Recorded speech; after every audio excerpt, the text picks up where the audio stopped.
ME MA 304 CNC machines and automation, unit second, यानी कि component of NC machines. जो second chapter है हमारा, उसका नाम है कंपोनेंट ऑफ NC मशीन्स। इसमें सिलेबस के हिसाब से 2.1 यूनिट जो थी basic components of NC system, वो अपन पिछले लेक्चर में कर चुके थे। और 2.2 यूनिट जो है इनपुट मीडियम्स, यानी किसी भी NC मशीन को जो अपन पार्ट प्रोग्रामिंग इनपुट करते हैं या देते हैं प्रोग्रामिंग, वो किस किस तरीके से दी जाती है, पहले भी बता चुका हूँ। NC मशीन में मशीन के ऊपर कोई कंप्यूटर नहीं होता है, हमें इसलिए प्रोग्रामिंग किसी माध्यम के जरिए उस मशीन को देनी होती है, जिसको कि मशीन का MCU यानी मशीन कंट्रोल यूनिट रीड करता है और उसके अकॉर्डिंग वो निर्देश जारी करता है, और जिसके अनुसार मशीन टूल वो काम पूरा करता है या वो जॉब या वो प्रोसेस परफॉर्म करता है। पिछले लेक्चर में मैंने ये बताया था कि various types of input media कौन कौन से हैं। 3 इनपुट मीडिया जो हैं वो अपन यहाँ डिस्कस करेंगे सिलेबस के हिसाब से। 4 हैं: punch cards, magnetic tapes, floppy disks and paper tape. तो पंच कार्ड के बारे में मैं पिछले लेक्चर में बता चुका था। अब अपन आगे यानी मैग्नेटिक टेप्स और फ्लॉपी डिस्क के बारे में बात करते हैं। देखिए, मैग्नेटिक टेप्स और फ्लॉपी डिस्क जनरली बहुत ही लार्ज स्केल पे NC सिस्टम में यूज़ होते हैं डाटा स्टोर करने के लिए, यानी प्रोग्रामिंग की स्टोर करने को, और प्रोग्राम इनपुट देने के लिए सिस्टम NC सिस्टम को। इसी के ज़रिए अपन पहले इस पर प्रोग्राम स्टोर करते हैं, पार्ट प्रोग्रामिंग, और इसी के द्वारा अपन NC सिस्टम को जो पार्ट प्रोग्रामिंग अपन ने इन पर स्टोर की है उसको NC सिस्टम को दे देते हैं। ये बहुत वाइडली यूज़ होते हैं। इसके कई बेनिफिट भी हैं। इसमें जो डाटा स्टोर्ड होता है मैग्नेटिक टेप या फ्लॉपी डिस्क में, वो कोडेड फॉर्म में होता है।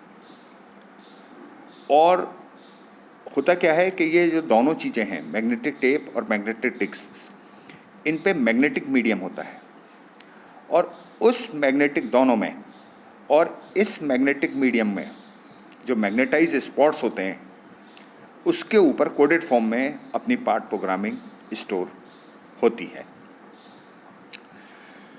एक चीज़ और है कि मैग्नेटिक टेप्स और मैग्नेटिक डिस्क ये रीयूजेबल मीडिया है। रीयूजेबल का मतलब आप इस पे अपना एक प्रोग्राम बना लीजिए, उसको स्टोर कर दीजिए, और अब आपको उसको वापस काम में लेना है तो इसको इरेज कर दीजिए, और इरेज करके नया प्रोग्राम इस पर फिर आप स्टोर कर सकते हैं, और फिर आप इसको काम में ले सकते हैं। तो ये मतलब होता है रीयूजेबल मीडिया। तो मैग्नेटिक टेप और magnetic disk are reusable media है। मतलब इनमें the data once stored can be erased and new data saved on the magnetic tape और डिस्क। यानी कि अपन जो डाटा आपने एक बार इस पर स्टोर कर दिया था, वो आपने उससे काम कर लिया, या आपको उसको इरेज करना है, आप इसको इरेज कर सकते हैं दोनों पे, मैग्नेटिक डिस्क और फ्लॉपी डिस्क पे, और उस पर फिर आप नया चीज़ अपना स्टोर करके वापस उसको काम में ले सकते हैं। न्यूमेरिकल कंट्रोल सिस्टम में जो अपन मैग्नेटिक टेप काम में लेते हैं, ये कुछ कुछ वैसा ही होता है जो अपने पुराने टाइम में घर पे जो टेप रिकॉर्डर होते थे उसकी एक कैसेट आती थी, जो टेप आता था, ये कुछ कुछ वैसा ही होता है।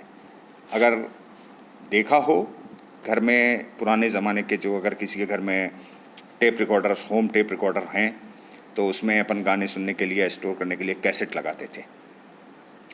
वो कैसेट चलती थी, घूमती थी मोटर के ज़रिए, और जब वो हेड के नीचे से निकलती थी, मैग्नेटिक हेड के नीचे से निकलती थी, तो मैग्नेटिक हेड जो था वो उस डाटा को रीड करता था और उसको साउंड सिस्टम में कन्वर्ट करके आपको स्पीकर से उसकी आवाज़ आती थी। कुछ कुछ ये जो मैग्नेटिक टेप है ये वैसे ही होता है, मतलब उसी तरह का टेप होता है रील, और उसके ऊपर अपन डाटा स्टोर करते हैं।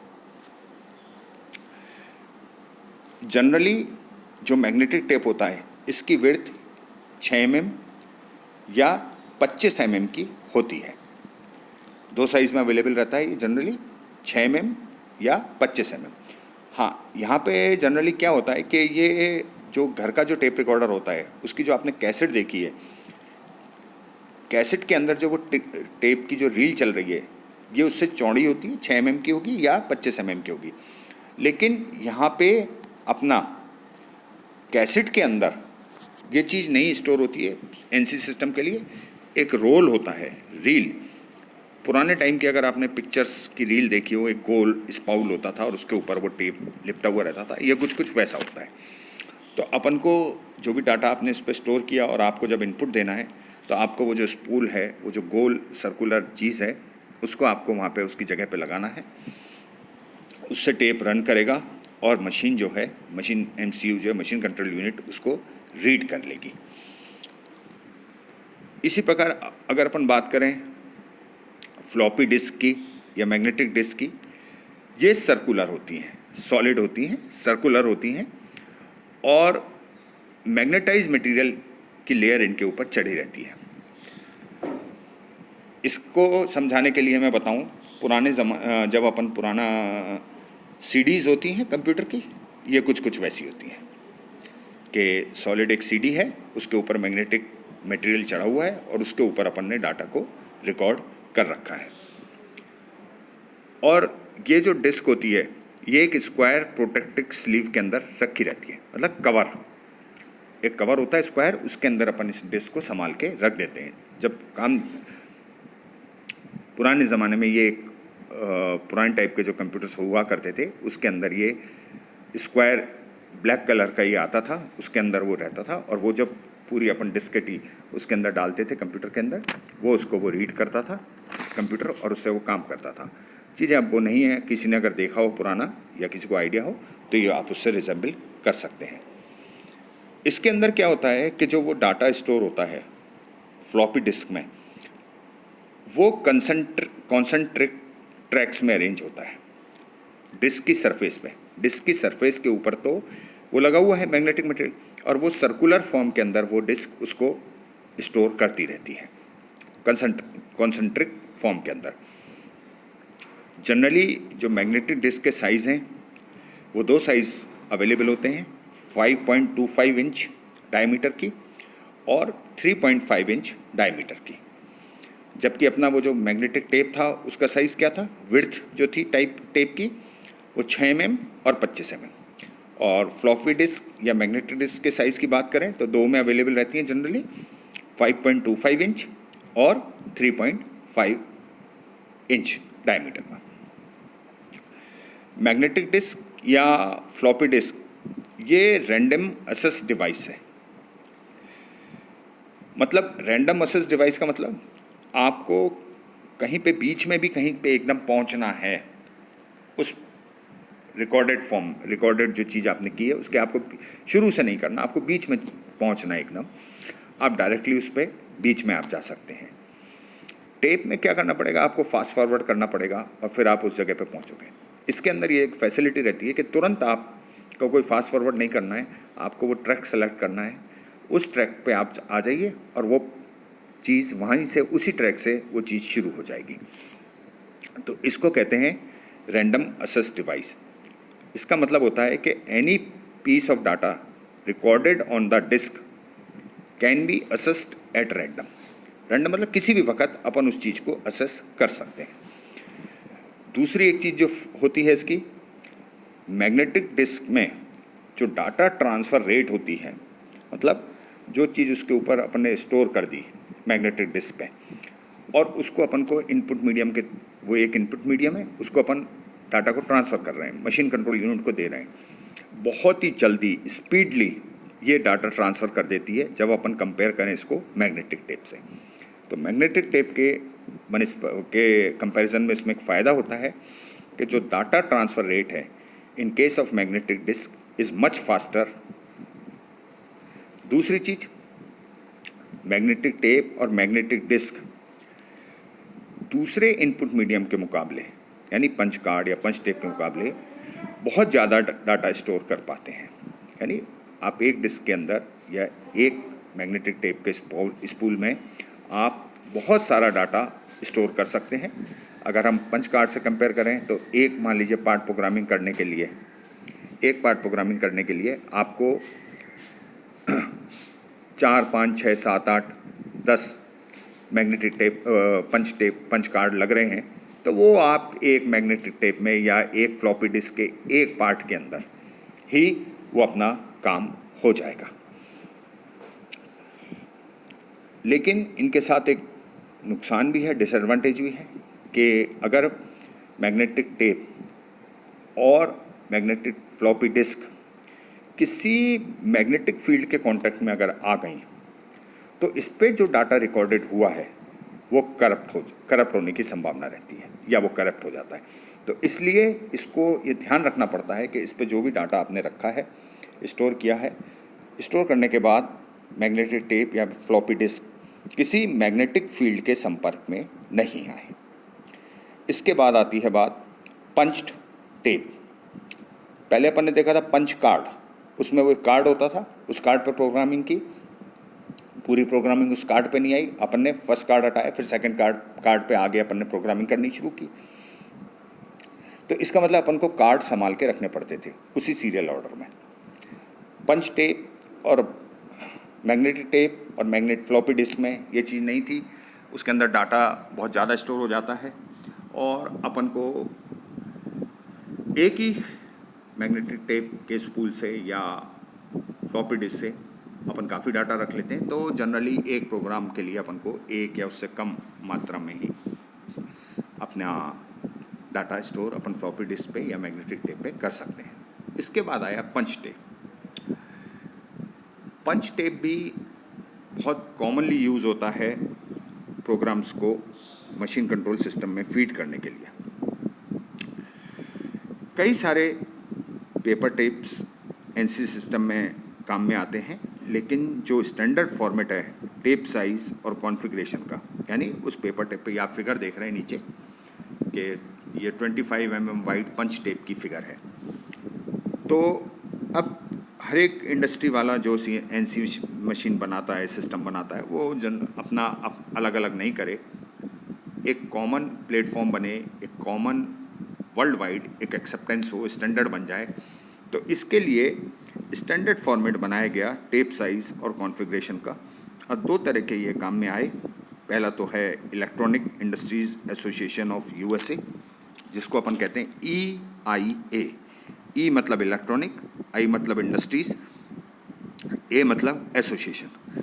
और दूसरा है इंटरनेशनल स्टैंडर्ड ऑर्गेनाइजेशन ISO। ये दो सिस्टम जो हैं वो पूरे वर्ल्ड वाइड एक्सेप्टेड है। और स्टैंडर्ड पेपर टेप जो होता है वो 25 mm विड्थ का होता है। आप देखिए फिगर में कि उसके ऊपर आपको दोनों एंड के बीच की जो दूरी है वो दिखा रखी है, 25 mm। The punch tape has capacity for storing 10 characters per 25 mm length, यानी जो 25 mm की जो लेंथ है इसमें 10 कैरेक्टर्स आप एक बार में स्टोर कर सकते हैं। साइड के अंदर आप देखिए कि वहाँ लिखा हुआ है 10 कैरेक्टर्स पर 25 mm लंबाई में जो है वो लिखा हुआ है 10 कैरेक्टर्स पर 25 mm, यानी 25 mm की लेंथ के ऊपर आप 10 कैरेक्टर्स स्टोर कर सकते हैं। फिगर के अंदर चीज़ें दी हुई हैं। इसके अंदर 8 ट्रैक्स हैं टेप पे। आप देखिए एक रो के अंदर आपको 8 होल मिल रहे हैं। एक रो में 8 ट्रैक्स हैं जिसके ऊपर अपन पंचिंग करके कोडेड फॉर्म में इंफॉर्मेशन लोड कर देते हैं। ट्रैक 1 जो होता है, जो ट्रैक 1 है किनारे के पास वाला, वो कहलाता है रेफरेंस एज।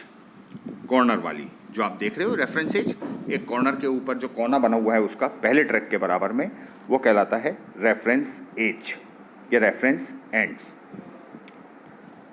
और इसमें आप देखिए कि 3 और 4 ट्रैक के बीच में काले काले बिंदु लगे हुए हैं, काले बिंदु लगे हुए हैं जिसको लिखा हुआ है फीड और स्पॉकेट होल्स। यानी जब ये टेप को आप, ये पेपर रोल होता है जैसा कैसा, पेपर का एक रोल समझ लीजिए। आप आज की डेट में जैसे कहीं पेमेंट कर रहे हैं, कार्ड से आपने किसी दुकान वाले को पेमेंट किया तो उसके पास एक छोटी सी मशीन होती है जिसमें वो कहता है कि सारा बिल अमाउंट फीड करके वो कह देता है क्या वो आप अपना पिन डालिए, पिन डाल के जैसे ही ओके करते हैं तो उसके अंदर रोल चल के निकल के आता है। ये सेम वही चीज़ होती है। तो वो जो जैसा एक पेपर का रोल लगा हुआ है वैसे ही एक रोल के अंदर अपन पूरा प्रोग्राम इसके अंदर स्टोर कर देते हैं। और जो बीच में जो दिया हुआ है फीड और स्पॉकेट होल, ये क्या हो रहा है कि उस पेपर को आगे चलाने के लिए इसमें होल बने हुए हैं। तो जो अंदर जो मैकेनिज़्म है कि जो उस रोल पेपर को आगे चला रहा है वो इसमें फंसता है और इसको आगे बढ़ाता है। और ये देखिए इसमें सीक्वेंस ऑफ पंचिंग लिखी हुई है कि हमें किस सीक्वेंस में पंच करना है, यानी नीचे से ऊपर की तरफ इसमें होल जो होंगे वो पंच होंगे। और तीसरा और चौथा टैग के बीच में जो है वो कहलाता है फीड और स्पॉकेट होल। और इसके लिए टेप पंचिंग डिवाइसेस अलग से आती हैं। जो अपन ये पंच टेप बनाते हैं, इस पंच टेप के लिए पंच टेप डिवाइसेस अलग से आती हैं जहाँ पे अपन इस टेप को प्रिपेयर करते हैं। तो ये सिलेबस के हिसाब से ये 3 चीज़ें थी इनपुट मीडियम में: punch card, magnetic tapes, floppy disk और पेपर टेप। ये पूरा इनपुट मीडियम्स हैं सिलेबस के हिसाब से।